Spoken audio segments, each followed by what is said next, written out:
Hello everyone. आज fifth chapter का सम number 39 करेंगे। इलिस्ट्रेशन नंबर 39 38 तक हमने कंप्लीट कर दिया है।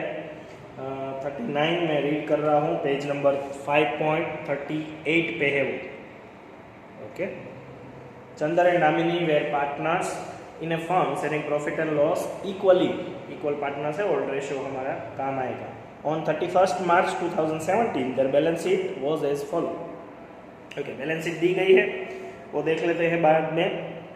उसके नीचे on 1 April 2017 they admitted Elina as a new partner for 1/3 share in the profit on the following conditions. Okay, 1/3 share new partner का है। ओके, पहले एडजस्टमेंट सॉल्व करने से पहले हम रिवैल्यूएशन अकाउंट, कैपिटल अकाउंट और दो ही चीज़ हमें यहाँ पे बनानी है, तो बैलेंस शीट नहीं बनाते।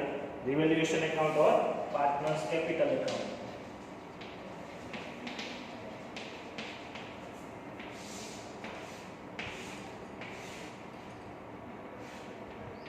और पार्टनर्स कैपिटल अकाउंट इसमें नहीं दिया गया है, लेकिन अगर आपको बताना है तो बना सकते हो।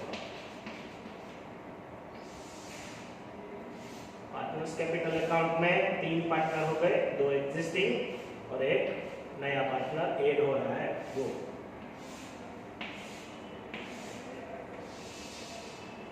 दोनों जो पुराने पार्टनर है वो उसके नाम और नए पार्टनर ए सी बी और ई।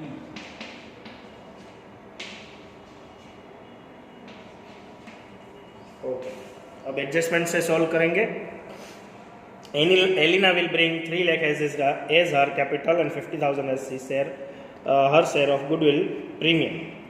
ओके, कैपिटल पहले हम इसकी कैपिटल लिख लेते हैं, ओल्ड पार्टनर्स की बाय बैलेंस। कैपिटल और कैश की बैलेंस हमेशा पहले लिखनी चाहिए। 2,50,000 और 2,16,000। ओके, कैश का अकाउंट हमने नहीं बनाया है, वरना कैश अकाउंट में डेबिट साइड भी कैश की बैलेंस लिख लेते। अब नया पार्टनर जो ला रहा है उसको हम लिखेंगे बाय कैश 3 लाख नए पार्टनर के अकाउंट में। कैश या बैंक कुछ भी लिख सकते हो। फिर उसके बाद प्रीमियम जो वो ला रहा है वो 50,000 है। प्रीमियम के लिए कोई इंस्ट्रक्शन नहीं दी गई है, मतलब सेक्रीफाइस रेशियो के लिए कोई इंस्ट्रक्शन हमें दी नहीं गई है, इसलिए सेक्रीफाइस रेशियो ओल्ड रेशियो के जितना ही आएगा, जो कि इक्वल है। ओल्ड रेशियो भी इक्वल है। यहाँ पे बाय गुडविल 50,000 वो ला रहा है, उसको हम इक्वली डिस्ट्रीब्यूट करेंगे 25,000 ईच। ओके, उसमें से half of which will be withdrawn by Chander and Damini. Okay, इसमें से हाफ वो विड्रॉ कर रहे हैं, तो विड्रॉ की एंट्री डेबिट होगी टू कैश या फिर टू ड्रॉइंग्स लिख सकते हो यहाँ पे 12,500 ईच। इसकी भी एंट्री कैश अकाउंट में क्रेडिट साइड होगी। जब वो मिल रही है गुडविल तो कैश अकाउंट डेबिट होगा, जब विड्रॉ हो रही है तो कैश अकाउंट क्रेडिट होगा, लेकिन अभी कैश अकाउंट हमने नहीं बनाया है। उसके बाद second adjustment debtors to the extent of 5,000 were unrecorded. मतलब हमारा प्रॉफिट हुआ, डेटर्स इंक्रीज हो रहे हैं, तो रिसीवेबल हमारा इंक्रीज हुआ बाय डेटर्स। सेकंड इफेक्ट इसकी बैलेंस शीट में डेटर्स में ये प्लस हो गए 5,000, अभी हमने नहीं बनाया इसलिए।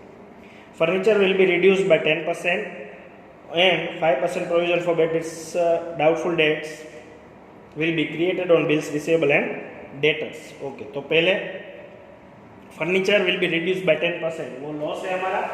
टू फर्नीचर की वैल्यू क्या है वो देखेंगे। फर्नीचर की वैल्यू है 1,10,000, उसका 10% 11,000 होगा, जो कि हमारा लॉस है, इसलिए डेबिट हुआ। फिर हम प्रोविजन करेंगे। प्रोविजन डेटर्स के ऊपर होता है, तो डेटर्स है 75,000 और हमने 5,000 ये ऐड किए होंगे डेटर्स में, तो 80,000 के ऊपर 5% तो होगा 4,000। ये डेटर्स के ऊपर है। और दूसरा provision on bills receivable, provision on bills receivable, provision on debtors bills receivable जो है 45,000 का 5% होगा 2,250, दोनों के ऊपर 5% हमें बोला गया है। उसके बाद fourth, value of land and building will be appreciated by 20%। Land and building 3,10,000 है, उसका 20% इंक्रीज करना है, तो मतलब प्रॉफिट हुआ वो। लैंड एंड बिल्डिंग 3,10,000 का 20% 62,000 होगा, ये हमारा प्रॉफिट है। Land and building asset side हम इंक्रीज भी करके लिखेंगे। There being a claim against the firm for damages, a liability to the extent of 8,000 will be created for the same. Okay, एक क्लेम है 8,000 जो हमें पे करना है, हमारी लायबिलिटी इंक्रीज हुई। लायबिलिटी साइड कोई भी क्लेम के अगेंस्ट फंड अभी नहीं है हमारे लिए, तो हम वो पूरा लॉस लिखेंगे टू आउटस्टैंडिंग क्लेम 8,000। इसमें अगर आपको फंड दिया होता तो हम कंपेयर करके प्रॉफिट लॉस फाइंड करते उसको। ओके, बाकी के सारे एडजस्टमेंट हो गए। इसमें बैलेंस शीट नहीं बनाई है, इसलिए बैलेंस शीट का कोई कंपैरिजन नहीं होगा। यही हमारा सम पूरा हो गया, तो यहाँ पे टोटल करेंगे हम।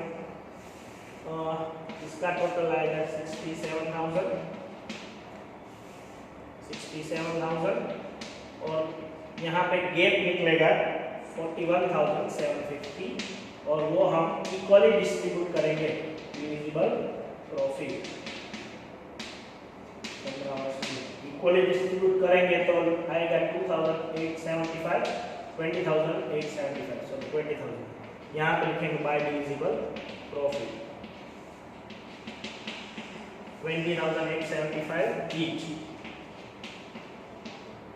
फिर यहाँ पे भी टोटल कर लेंगे, यहाँ पे भी टोटल कर लेंगे और गैप लिखेंगे टू बैलेंस करेंगे। जो हम सीधा बैलेंस में यहाँ पे लिख देता हूँ, आपको टोटल सिर्फ लिखना है 2,83,375, 2,49,375 और 3 लाख। ये आपका आंसर आएगा। यहाँ पे टोटल सिर्फ लिख लेना दोनों साइड। तो ये हमारा क्वेश्चन नंबर 39 था। और अब हम 40 इसके आगे वाला सॉल्व कर लेते हैं। उसमें revaluation account, capital account, bank account and balance sheet सारे अकाउंट है, तो वो हम सॉल्व करेंगे अभी।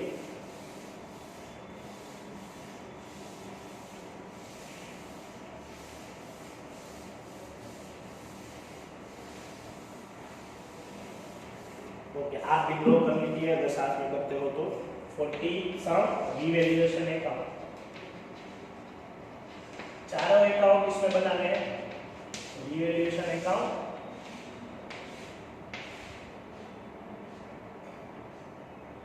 कैपिटल अकाउंट, पार्टनर है, इसमें 3 पार्टनर हो गए।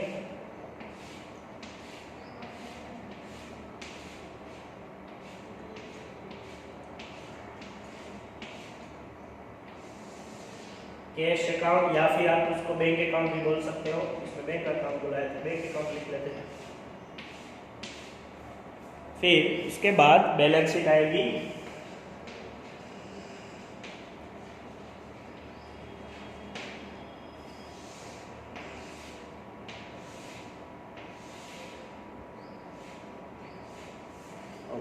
तो ये हमारा सम है। इसमें मैं रीड कर रहा हूँ 40 पेज नंबर 5.39 के ऊपर। Ram and Rahim are partners in a firm, they share profit in the ratio of 3:2। Old ratio 3:2 है। Their balance sheet as at 31 March 2020 was. Balance sheet दी गई है तो हम उसकी बैलेंस लिख लेते हैं पहले। राम और रहीम, प्रभु को वो ऐड कर रहे हैं, राम, रहीम और Prabhu. By balance, capital account, credit side, liability में बैलेंस दी गई है आपको 3 लाख और 1,50,000। ओके, कैश अकाउंट या फिर bank account, cash and bank. तो बैंक अकाउंट में डेबिट साइड टू बैलेंस लिख के असेट साइड जो भी बैलेंस दी गई है 1,20,000 वो लिखेंगे 1,20,000। ओके, अब हम एडजस्टमेंट से स्टार्ट करेंगे। They admitted Prabhu as a partner on 1st April 2020 on the following terms. First, Prabhu will bring 2 lakh as capital and the necessary amount for goodwill. मतलब goodwill की अमाउंट नहीं दी गई है लेकिन कैपिटल की तो दी है. पहले कैपिटल लिख लो. बाय बैंक 2 लाख प्रभु के अकाउंट में. अब हम दोनों एंट्री करेंगे क्योंकि सारे अकाउंट हमने बनाया है. Prabhu's capital 2 lakh, cash account debit side, capital account credit side. Goodwill की अमाउंट जब आएगी हम तब लिख लेंगे. New profit sharing ratio among Ram, Rahim and Prabhu will be 5:3:2. मतलब हमें सेक्रीफाइस रेशियो फाइंड करना पड़ेगा. ओल्ड भी दिया है, न्यू भी दिया है. Amount of goodwill is to be based on Prabhu's share in the profits and capital contributed by him. Okay. Amount of goodwill का हमें इंस्ट्रक्शन ऐसे दिया गया है कि जो भी उसका शेयर हो, कैपिटल कंट्रीब्यूशन किया हो उसके हिसाब से, मतलब कैपिटल के ऊपर से गुडविल फाइंड करनी है. उसको हिडन गुडविल बोलते हैं. तो हिडन गुडविल हम कब फाइंड करेंगे? जब रिवैल्यूएशन का हमारा प्रॉफिट या लॉस आ जाएगा तब, क्योंकि उसके भी इफेक्ट एक्चुअल कैपिटल में होगी. हिडन गुडविल की फॉर्मूला हमें आ गई थी पहले, expected capital minus actual capital. लेकिन एक्चुअल कैपिटल के लिए ये प्रॉफिट लॉस चाहिए हमें. ओके, वो बाद में हो जाएगा. Third adjustment, stock to be reduced by 10%. Stock की वैल्यू है हमारी 50,000, वो रिड्यूस करना है 5,000 तक, तो वो लॉस है टू स्टॉक 5,000. स्टॉक, अब हम सेकंड इफेक्ट भी करेंगे. यहाँ पे जो स्टॉक है उसको माइनस करके लिखेंगे. 50,000 है तो 45,000 लिखेंगे माइनस करके, रिड्यूस हुआ है इसलिए. Provision for doubtful debt is to be 5,000. Okay, 5,000 provision for doubtful debts लिखना है. लेकिन डेटर्स में provision for doubtful debts 20,000 already minus की हुई है. अब हमें 5,000 ही माइनस करने हैं. Debtors 2 lakh minus provision. अब हमें 5,000 ही माइनस करने हैं. तो आउटर में 1,95,000 लिख लो और 20,000 की प्रोविजन अब 5,000 हो गई तो 15,000 हमारा प्रॉफिट हुआ. प्रोविजन जितनी कम हो वो हमारा प्रॉफिट है. अगर प्रोविजन इंक्रीज हो रही है तो हमारा लॉस है, इसमें डिक्रीज हो रही है. ओके, उसके बाद plant and machinery is to be reduced by 5%. Plant and machinery है 3,40,000, उसका 5% loss, revaluation debit to plant and machinery 17,000 debit होगा. और प्लांट एंड मशीनरी की वैल्यू यहाँ पे हम माइनस करके लिखेंगे. 3,40,000, उसमें से 17,000 अगर आप माइनस करो तो 3,23,000 होगा. ओके, उसके next expense on revaluation were 1,400 and were paid by firm.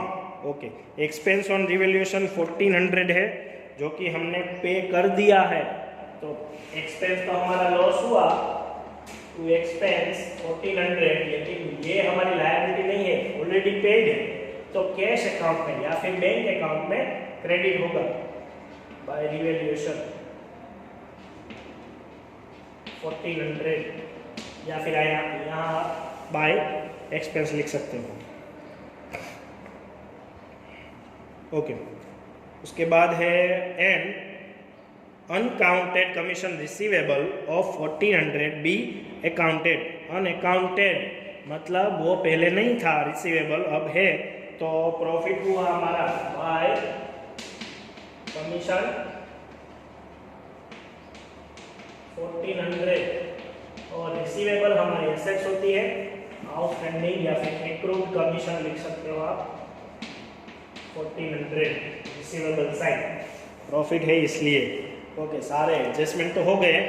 उसके बाद हम बैलेंस शीट टैली करेंगे. हमारी एसेट साइड चेक करते जाओ. कैश एट बैंक हमने बैलेंस के तौर पे लिख लिया. डेटर्स आ गया, स्टॉक आ गया, प्रीपेड एक्सपेंसेस बाकी है तो वो ऐसे ही लिख लो. Prepaid expenses 10,000। Plant and machinery भी हमने लिख ली। इस साइड लायबिलिटी साइड क्रेडिटर्स है 1,50,000, वो लिख लो 1,50,000। बिल्स पेएबल है 80,000।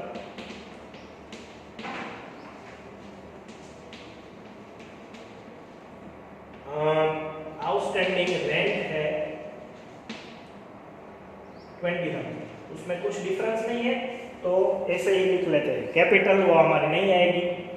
ओके, अब हम हिडन गुडविल फाइंड कर लेते हैं। हिडन गुडविल का की फॉर्मूला है expected capital minus actual capital. Expected capital minus actual capital. Expected capital तो हमें मिल जाएगी। चलो, एक्सपेक्टेड कैपिटल कितनी होगी? नया पार्टनर जो भी कैपिटल ला रहा है उसको हम रेसिप्रोकेट करके फाइंड कर लेंगे। उसका रेशियो है 5:3:2, तो 2/10 उसका रेशियो है। 2/10 पे वो 2 लाख ला रहा है तो 2 लाख इंटू होगा 10/2। तो एक्सपेक्टेड कैपिटल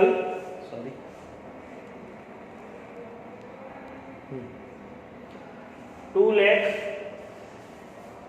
2/10 के रेशियो से वो ला रहा है। तो अब expected capital 2 lakh into 10/2 expected हो गई 10 लाख।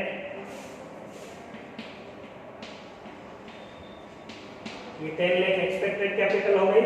एक्चुअल कैपिटल कितनी होगी? एक्चुअल कैपिटल में तीनों पार्टनर की कैपिटल ऐड करनी है। तो तीनों पार्टनर की कैपिटल ये 3 लाख 1,50,000 और 2 लाख होगी। तो इन तीनों की टोटल कर लो 3 लाख प्लस 1,50,000 प्लस 2 लाख, इतनी कैपिटल। और इसमें अगर कोई रिजर्व हो, प्रॉफिट एंड लॉस अकाउंट हो तो प्लस माइनस करना होगा। तो जनरल रिजर्व प्लस होगी, लेकिन वो भी नहीं है। प्रॉफिट एंड लॉस अकाउंट का प्रॉफिट या लॉस कुछ भी नहीं है। इस साल का रिवैल्यूएशन का जो भी प्रॉफिट और लॉस आए वो भी हमें प्लस या माइनस करना है। तो इसमें पहले ये क्लोज करते हैं, इसका प्रॉफिट एंड लॉस इसमें हम ऐड करेंगे, फिर हमें गुडविल मिलेगी। तो इसमें हम लॉस करेंगे। लॉस इस साइड का टोटल 23,400 ये माइनस करो तो आएगा 7,000 बाय डिविजिबल लॉस। ओके, तो ये 7,000 जो है वो हम यहां से माइनस करेंगे एक्चुअल कैपिटल में से। लॉस है इसलिए माइनस हुआ, प्रॉफिट होता तो प्लस होता। एक्चुअल कैपिटल अब होगी 4,43,000 और गुडविल होगी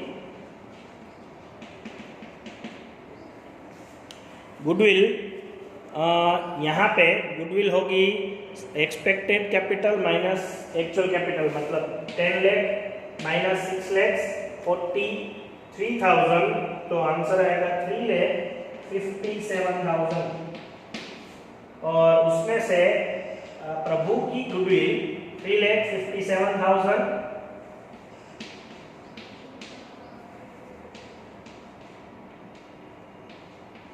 इंटू जो भी रेशियो है वो 2/10, प्रभु का रेशियो है 2/10। तो प्रभु की गुडविल होगी 71,400। ओके, ये आप साइड में रख दो क्योंकि 71,400 वो सेक्रीफाइस रेशियो में डिस्ट्रीब्यूट करेंगे। सेक्रीफाइस रेशियो अभी फाइंड करना बाकी है, तो पहले ये फाइंड कर लेते हैं। 71,400 याद रखना आप, गुडविल है प्रभु की। उसके बाद हम सेक्रीफाइस रेशियो फाइंड कर लेते हैं राम का और रहीम का। ओल्ड रेशियो भी दिया गया है, न्यू रेशियो भी दिया गया है। ओल्ड रेशियो राम old minus new is equal to 3/2 5 minus 5/10। तो यहाँ पे होगा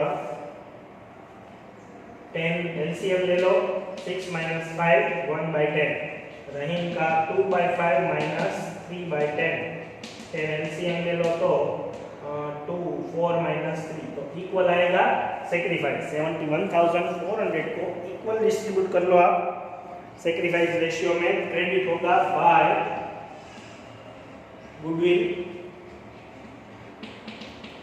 35,700 दोनों में। ये जो कैपिटल गुडविल है वो कैश में वो ला रहा है, तो पीज गुडविल करके कैपिटल कैश अकाउंट में डेबिट साइड भी लिखेंगे 71,400। हो गया। अब ये अकाउंट हम क्लोज करेंगे। रिवैल्यूएशन का अकाउंट हमने क्लोज कर दिया है, सिर्फ डिस्ट्रीब्यूशन करना बाकी है। इसको ऑल रेशियो में मतलब 3:2 में डिस्ट्रीब्यूट करो तो आएगा 4200 और 2800। ये लॉस है इसलिए डेबिट साइड लिखो 2 डिविजिबल लॉस 4200 2800। अब ये क्लोज कर लो, 3 और 3 6,57,000,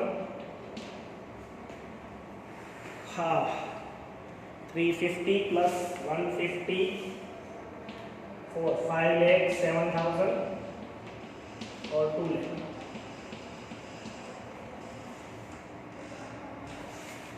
इसको हम यहाँ पे लिख लो,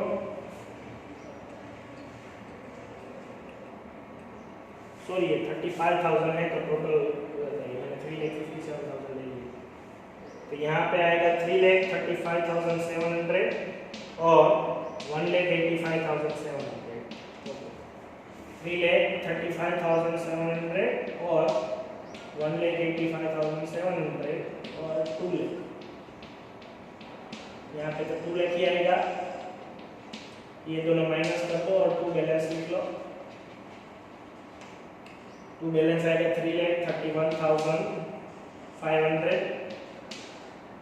1,82,900 और ये बैलेंस कैपिटल की बैलेंस कैपिटल अकाउंट में ले जाओ। कैपिटल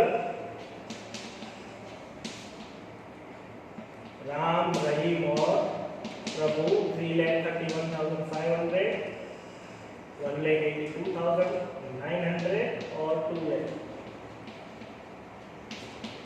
इन तीनों का टोटल आएगा 7,14,400। और कैश अकाउंट भी क्लोज कर लो आप।